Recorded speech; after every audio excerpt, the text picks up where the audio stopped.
les amis, j'espère que vous allez bien. On se retrouve pour le débrief de ce match entre le FC Barcelone et l'Atlético de Madrid. Victoire du FC Barcelone, 1-0 les amis. Match aller, il y avait 4 buts partout et là, match retour, 1-0. Va savoir ce qui n'a pas marché pour l'Atlético de Madrid. Et le pire, c'est que l'Atlético de Madrid, pendant 90 minutes, ils ont même pas fait un tir cadré pour une équipe qui avait décidé de changer de mentalité à la dernière minute. Parce que oui les amis, avant ce match-là, dites-vous que Diego Simeone a eu la magnifique idée de changer l'ADN de son club, de changer l'ADN de l'Atlético de Madrid, parce que nous, on connaît l'Atlético de Madrid comme étant une équipe qui met de l'intensité dans ses matchs. Voilà, défensivement, qui met le rideau, qui met le double bus. Et il y a quelques jours, j'apprends que Diego Simeone a décidé de changer, voilà, et que son équipe allait jouer de manière offensive face au FC Barcelone. Ça, c'est la pire idée qu'il faut avoir face à eux. Aujourd'hui, maintenant, c'était le jour J. Ton côté offensif l'est passé, ou 90 minutes, même pas un tir. Eh, mon ami, en l'espace d'un mois, les pauvres, ils ont tout perdu. Liga, c'est terminé. Ligue des Champions, c'est mort. Et la Copa del Rey, c'est mort. Et je pense que s'ils avaient joué comme ils le faisaient d'habitude, c'est-à-dire le même système, le même style de jeu qu'au match aller, ils auraient pu poser problème au FC Barcelone. Et en plus de ça, aujourd'hui, ils avaient une équipe du FC Barcelone qui était un peu fatiguée. En première mi-temps, vous-même, vous avez vu, on va en parler dans la suite de la vidéo, mais vous-même, vous avez vu que le Barça, en première mi-temps, ils étaient vraiment cheatés comme d'habitude, mais en deuxième mi-temps, ils ont baissé le régime, voilà. Ils étaient beaucoup plus fatigués, ça se voyait dans le jeu. Même les joueurs qui d'habitude sont cheatés à tout moment, que ce soit première minute ou 96e minute, ils sont toujours présents. Mais là, aujourd'hui, en deuxième mi-temps, on a ressenti la fatigue, voilà. Que ce soit Pedri, que ce soit Lamine Yamal, tout le monde était en baisse de régime. Donc pour moi, l'Atlético de Madrid, ils auraient pu profiter de ça. Mais non, voilà. Vraiment très grosse déception de la part de l'Atlético de Madrid. Après, j'ai envie de dire, tout le monde voulait que le Barça se qualifie. Même moi, en tant que Madrilène, je voulais que le Barça passe pour avoir un classico en finale. Parce que là-bas, les amis, ça va chier. On a une vengeance à prendre. Même si oui, je sais, la probabilité de chier là, c'est de l'autre côté. Mais les amis, on va chier avec du courage. On va pas se laisser faire. On est le Real Madrid et c'est pas le moment de baisser la tête. C'est vrai qu'ils nous ont chicoté lors des 2 derniers matchs, mais là, on parle d'une finale. J'ai dit ça comme si l'autre là, c'était pas en finale. Qu'est-ce que je raconte? Bon, les amis, vous avez compris. On va pas se laisser faire. Voilà, on peut continuer. Donc, le Barça aujourd'hui, encore une fois, pour ce match retour chez l'Atlético de Madrid, je m'attendais à un match similaire au match aller. Mais malheureusement, comme je vous ai dit en début de vidéo, l'Atlético de Madrid, ils étaient vraiment pas au rendez-vous. Voilà, ils ont changé de système et ça a vraiment niqué leur jeu. Et en ce qui concerne le Barça, eux, ils sont restés fidèles à eux-mêmes. La première mi-temps, ils ont torpillé l'Atlético de Madrid. Carrément, j'avais l'impression qu'ils jouaient avec leurs petits. L'Atlético de Madrid a vu flou, que ça soit offensivement ou défensivement, ils voyaient rien. Défensivement, ils souffraient parce que Lamine Yamal s'amusait avec eux. Offensivement aussi, que ce soit Antoine Griezmann, Alvarez, même Giuliano, le catcheur, le fils de Simeone là, qui était très excité au match aller. Le frérot, je l'ai pas vu aujourd'hui. Carrément, est-ce que je l'ai même vu dans le match? Je l'ai pas vu. Tellement la défense du Barça les a verrouillés. Et d'ailleurs, pour vous dire à quel point j'ai pas du tout vu le Giuliano Simeone aujourd'hui, le gars, il a la pire note de son équipe aujourd'hui. Après, ça peut s'expliquer par le fait qu'il vient de la trêve internationale, parce qu'on a vu aussi avec Rafinha qui a été vraiment fantomatique aujourd'hui. Le frérot, carrément, j'avais l'impression qu'il jouait encore face à l'Argentine. Voilà. En plus de ça, il faisait beaucoup de mauvais choix. Le Barça aurait pu marquer 2 buts dans ce match, hein. Ils auraient même pu marquer 3 buts. Mais Rafinha, le frérot, je sais pas ce qu'il a pris. Il y a eu des occasions vraiment franches. Il avait juste à faire la passe, mais malheureusement, il a voulu jouer tout seul et il a touqué. Et aujourd'hui, malgré l'incroyable première mi-temps du FC Barcelone, il fait partir des flops, lui et Baldé. Même si Baldé, je le mettrais pas trop dans flop, mais on va dire que c'était les deux joueurs qui étaient vraiment en dessous des autres. Parce que sur le côté opposé de Rafinha, on avait un certain Lamine Yamal qui a traumatisé Mandava. C'est son nom, hein, le latéral de, comment il s'appelle? Le latéral de l'Atlético de Madrid, Mandava. Il a traumatisé Mandava en première mi-temps. Le plus fou avec ce petit, c'est que, je sais pas, il a que 17 ans, les gars. Je sais pas si on se rend compte. Il a que 17 ans, mais quand tu le vois jouer, t'as l'impression que le frérot, il a l'expérience. Même mon français, ça me va. Il a l'expérience d'un gars de 30 ans. Aujourd'hui, je le voyais jouer face à l'Atlético de Madrid, mais le jeu me semblait trop facile quand il avait la balle. À chaque fois qu'il avait la balle, il se passait quelque chose.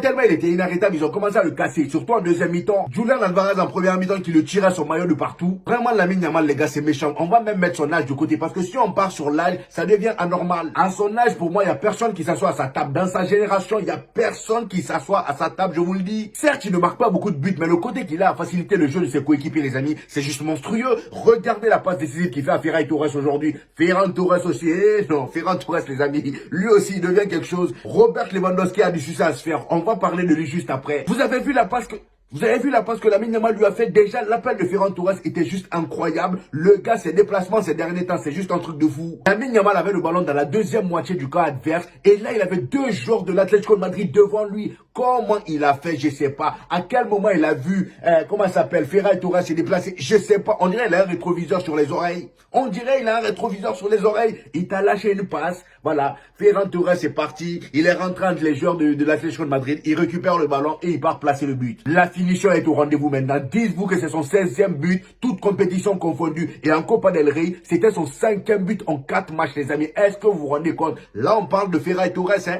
On parle de Ferran Torres, le gars qui était moqué par tout le monde, par tous les Barcelonais. Si aujourd'hui j'utilise le mot Ferran, si aujourd'hui on utilise le mot tocard, c'est parce que le gars, il a vraiment fait chier beaucoup de Barcelonais il y a quelques temps. Il ratait beaucoup trop, mais là cette saison, il est inarrêtable. C'est pourquoi je vous dis, Robert Lewandowski a du souci à se faire. Après, il n'a plus rien à prouver. Il est âgé maintenant, même si oui, la saison prochaine, il devient remplaçant au FC Barcelone. Il n'y a pas de souci, je pense que lui, il s'en fout parce qu'il a déjà fait ce qu'il avait à faire au FC Barcelone. Et si Ferran Torres devient titulaire, je pense qu'il n'aura rien à envier à Robert Lewandowski. Le gars, ça fait combien de matchs il enchaîne des buts? C'est exactement ce que je vous ai dit dans le débrief précédent. À chaque match qu'il joue maintenant, il marque. Son but d'aujourd'hui, là, vraiment, il peut remercier Lamine Yamal pour l'incroyable passe qu'il lui a lâché. Lors de la pause de la première mi-temps, les amis, j'étais sous le choc parce que le Barça combinait de manière tellement fluide. L'Atlético de Madrid voyait rien. Ça partait trop vite pour eux. Et ça, les amis, c'est du football. C'est pourquoi à chaque fois dans mes débriefs, quand je vous dis, oh, le Real Madrid, c'est vrai qu'on gagne, mais dans le jeu, c'est pas trop ça. On prend pas plaisir à regarder nos propres matchs. Les amis, c'est pas parce que voilà, je suis en train de saucer le, comment ça s'appelle, le FC Barcelone, ou que je suis barcelonais au fond de moi, parce qu'il y en a plein qui aiment me dire ça. Les amis, c'est pas ça. Moi, j'aime bien me régaler devant les matchs que je regarde. Et là, depuis un moment, les amis, le Real Madrid, il m'endorme. Ce que le Barça montre aujourd'hui en première mi-temps, c'est ça qu'on appelle le football. Des combinaisons par-ci, par-là, tous les joueurs sont impliqués. Défensivement, laisse tomber, il y a personne qui passe. En double pivot, t'as un Pedri et des gens qui sont des anti-stress. Impossible de les stresser, c'est mort. Ils ont géré ce milieu-là aujourd'hui à la perfection, même si en deuxième mi-temps, c'était beaucoup plus compliqué. Mais en première mi-temps, les amis, c'était une régalade. Et encore une fois, les amis, quel match de De Jong. C'est vraiment le temporisateur du FC Barcelone. Dans ce milieu-là, c'est vrai que Pedri, il fait déjà ce boulot-là. Mais là, avec des gens à côté de lui, c'est n'importe quoi. Et franchement, Casano, avec tout l'amour que j'ai pour toi, mon ami, je pense qu'à ton retour, il va falloir aller voir ce qu'il y a sur le banc au FC Barcelone. Peut-être que tu vas trouver quelque chose pour t'occuper. À moins qu'il y ait un blessé parmi l'un des deux, voilà, soit Pedri ou De Jong, ce que je vous souhaite pas. Mais franchement, mon gars, ça va être compliqué de récupérer ta place. Offensivement, aujourd'hui, celui qui a eu beaucoup plus de mal, comme je vous ai dit, c'est Rafinha. Il a fait énormément de mauvais choix aujourd'hui. Heureusement que Lamine Yamal était là pour faire le jeu. Parce que oui, les amis, si vous avez remarqué, la majorité du jeu du FC Barcelone passait par Lamine Yamal, sur le côté de Lamine Yamal. Parce que Rafinha, aujourd'hui, le frérot, il est endormi un peu. Après, encore une fois, les amis, c'est normal, faut pas l'en vouloir. Avec la fatigue, il vient de trêve internationale. Il a eu une grosse embrouille là-bas. Il s'est fait ridiculiser par les Argentins et les deux présidents matchs du FC Barcelone après la trêve internationale. Il ne les a pas joués. Et en plus de ça, les amis, dites-vous que le Barça, ils ont joué 3 matchs lors des 6 derniers jours. C'est énorme. Mais malgré qu'ils avaient lâché l'affaire en deuxième mi-temps, l'Atlético de Madrid, ils ont rien su faire. Je pense qu'après ce match-là, Diego Simeone, il va plus changer l'ADN de son club jusqu'à ce qu'il quitte en tant qu'entraîneur de l'Atlético de Madrid. Il va plus oser, surtout face au Barça. Qu'est-ce qui t'est passé par la tête, mon ami? Comme l'a une fois dit Cédric Doumbé, on a toujours un plan jusqu'à ce qu'on se prenne la première patate. Là, en l'occurrence, c'était la patate du FC Barcelone. Mon ami, c'est vrai que t'avais ton plan en tête, mais là, t'es arrivé maintenant face au Barça. Toi-même, t'as vu la différence, non? T'as vu la réalité des choses. En deuxième mi-temps, fallait voir comment ils cassaient les joueurs du FC Barcelone. Je sais même pas combien de fautes il y a eu, mais en tout cas, ils sont allés très fort. C'est même bizarre qu'il n'y ait eu aucun blessé dans ce match-là. Et s'il y a bien un joueur qu'il faut féliciter encore une fois dans ce match-là, c'est Wishy Szczesny. Le frérot, je pense qu'il est encore à la retraite, hein. Franchement, c'est quel gardien qui sort de la retraite, il vient, il prend pas de tir cadré. Le frérot, ça fait maintenant plusieurs matchs qu'il est dans les cages du FC Barcelone. Il prend aucun tir. En Ligue même, c'est pire. J'ai l'impression qu'il se fait chier dans les goals. Autant le laisser aller fumer sa chicha tranquillement parce que là, il a aucun boulot. Même l'Atlético de Madrid sur qui je comptais, ils sont venus, ils ont rien foutu. 0 tir cadré. Le gars, il sort de retraite pour venir aider le FC Barcelone, mais il est toujours à la retraite. Et c'est là, je me dis, comment la Juventus, ils se sont débrouillés pour le laisser partir à la retraite. Le gars, il est bouillant. Après, c'est vrai que la défense de la Juve, c'est pas la défense du FC Barcelone. C'est pas pareil et c'est pas le même championnat. Quand tu as une équipe comme le FC Barcelone qui tue devant, même si on te marque je ne sais combien de buts, voilà, tu sors toujours gagnant. Bref, en tout cas, le Barça, ils sont qualifiés en finale. Ils vont nous trouver là-bas. C'est vrai que vous nous avez fouetté lors de l'autre finale là. Mais cette fois-ci là, on veut pas de honte. Lamine Yamal, mon ami, si tu veux un petit conseil, ce jour-là, viens avec 4 protèges tibia. C'est mieux. Pas falloir les doubler parce que ceux qui t'attendent ce jour-là,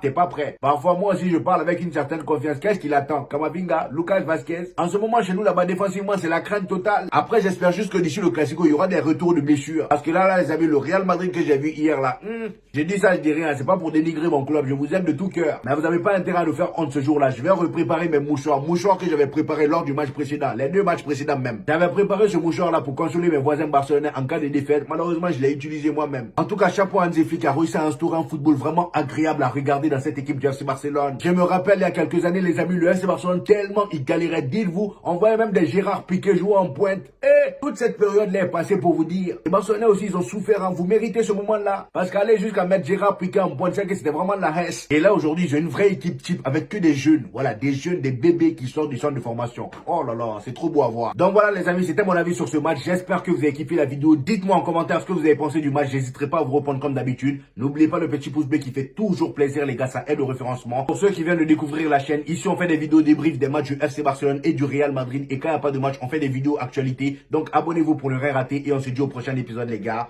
Peace!